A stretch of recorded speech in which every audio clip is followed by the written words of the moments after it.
Alright. So, our job is to prove that we have parallelograms here. And the way you prove that you have parallelograms is by proving first that opposite sides are congruent, opposite angles are congruent, diagonals bisect each other, or consecutive angles are supplementary, meaning they add up to 180. Really, the one you will use the most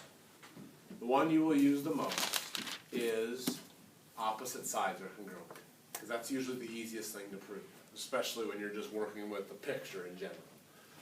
If we were working with a coordinate plane, a graph if you will, then you can count slope pretty easy, or the distance, okay, and do that sort of stuff, okay. But when we're just given a picture, a lot of times, if you can just prove that opposite sides are congruent, that is the best way to prove that you have a parallelogram, okay. So let's take this shape for instance. This is number 2 off of your worksheet here. We're going to prove this is a parallelogram only given this information. We're given that those two angles are the same and those two angles are the same, and we have enough to prove that we have a parallelogram. Okay? So let's work on our 2-column proof. When you do a 2-column proof, you always start with the what? Given. The givens. Okay? Davis, give me one of the givens, please. Angle A is congruent to I need angle. more than that. When you can't say angle A because that's angle A could be this, could be this, could be that whole thing. I use 3 letters. Angle CB or BAC. Angle BAC would be referring to that angle right there. Yeah. Angle BAC is congruent to angle DCA. Good. And that was given to us, right? Mm-hmm. Okay? So we got one of them taken care of. There's another piece of given information, Lindsay. Angle CAD is congruent to angle ACB. So CAD, you said? Yeah. Angle CAD congruent to what? Angle ACB. Angle ACB, thank you. That also was given to us. Alright? Okay, so we've set the givens. Now, what else can we say, what else do we know that might help us to keep going with this proof just a little bit, John? The reflexive property. What does the reflexive property tell us? Line AC would be congruent to line AC. So AC is congruent to itself? Yeah. So segment AC is congruent to itself, and John said that was the reflexive property of congruence. Okay? Alright, so I'll go ahead and mark that now, since we've made that statement. Okay? We know that AC is congruent to itself.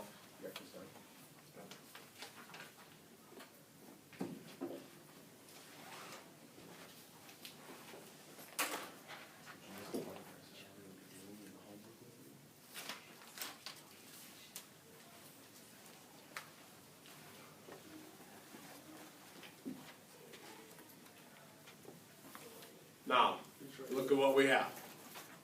Okay? We got a couple angles marked congruent to each other. We got a side marked congruent to itself. So what do we have, Chloe? Yeah, we got 2 triangles that are congruent then because of angle side angle. This triangle right up here is congruent to this triangle right here by angle side angle. Angle side angle. Do you guys see the angle side angle in there with the pictures? Yeah. Any questions on angle side angle there? Okay.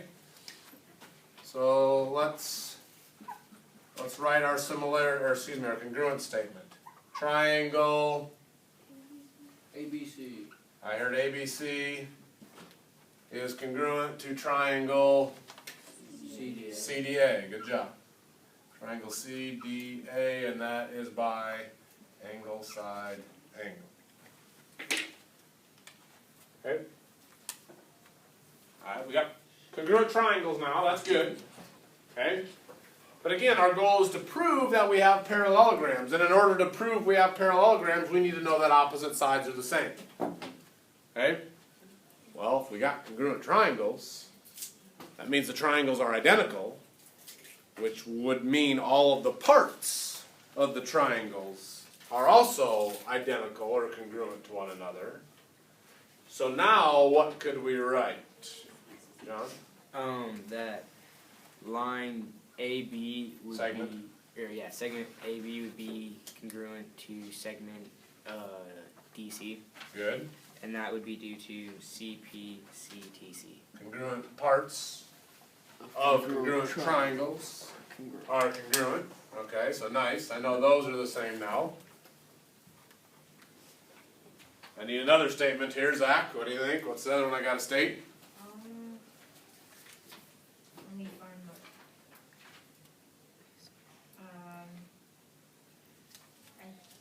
according to what I wrote down, you can just say it's a parallelogram, but I get the feeling that's wrong. Well, look at what I have up here.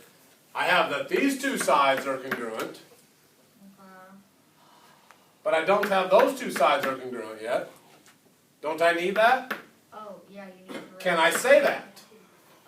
Yeah. Yeah, because don't I have congruent triangles? Yeah. And if I got congruent triangles, then I know their parts are congruent, right? So what statement should I write then here, Zach? Side BC is congruent to side AD. Yep. CPCTC. That's also CPCTC. Why do you have to write both of those? Cause like I only did one, like I only did BC's congruent to AD.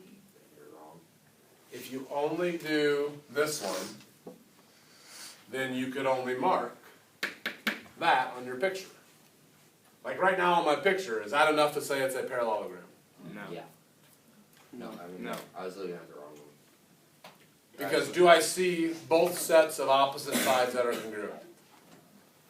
Right now I only have that set. And in your proof, Chloe, if you only write that this side is congruent to this side, but you never wrote those two are congruent, you can't say it's a parallelogram because you've never made a statement about those sides also being congruent to one another.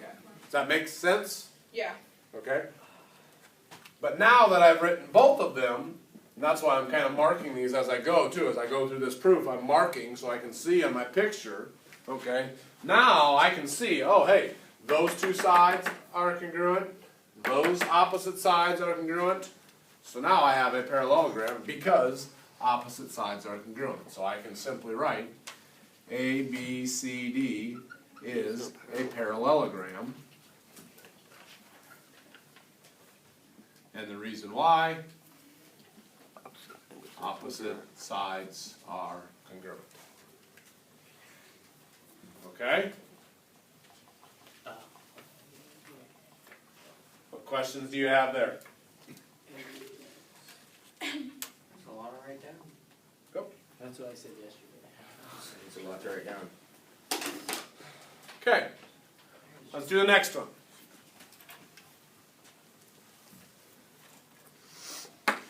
Let's start this off here. Carson. Could you do or line segment BC is congruent to AD? BC is congruent to AD. Just given. Given. Good. Right on. Okay. Madison, what else is given to us in this picture? The angle BCA is congruent to the AC. Good. Good job. Angle DAC. That's also given. Looks like that's it for the givens.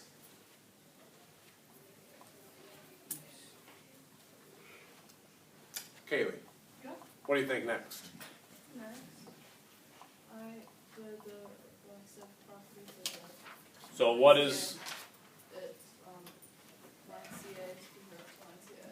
so CA is congruent to itself because of the reflexive property? Yep. Nice.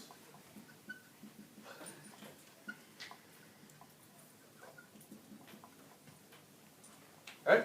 Go ahead and I'll make that mark. CA is congruent to itself because of the reflexive property.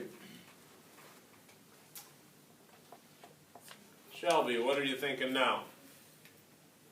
Can you alter your angle on this one? Do we know that we have parallel lines anywhere? It's a great question. I like the question, but her question was, can we use alternate interior angles anywhere? And I question back to you, do we have parallel lines anywhere? You seen any markings of parallel? No. No. So my answer to you is also no. You can't use alternate interior angle theorem unless you have parallel lines. You can't use the consecutive interior angles theorem unless you have parallel lines. We don't know that we have parallel lines right now, so we can't do that. Look at the two triangles right now. Is there enough up there marked to say that the two triangles are congruent to each other? Side angle Yes. side. By what? Side angle side. Side angle side. Yep. Side angle side. Side. So help me with the congruent statement here, Shelby. Triangle what is congruent to triangle what? Triangle BCA is congruent to DAC. So you said BCA, and then what? DAC. DAC. Good job. Yep. By side angle side. All right. So now we got congruent triangles. So therefore, Roberts, what can we say next? BA is congruent to CD. Mm-hmm. CP, CTC. Very good. If the triangles are congruent, then so are its parts. So BA and CD got to be the same.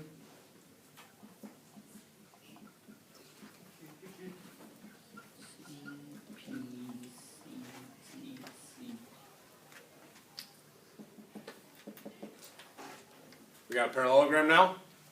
Yep. Because Opposite sides are opposite sides are congruent. Congruent. Good. So ABCD is a parallelogram because opposite sides are congruent. Okay. So real quick, just wanted to go through those two proofs with you.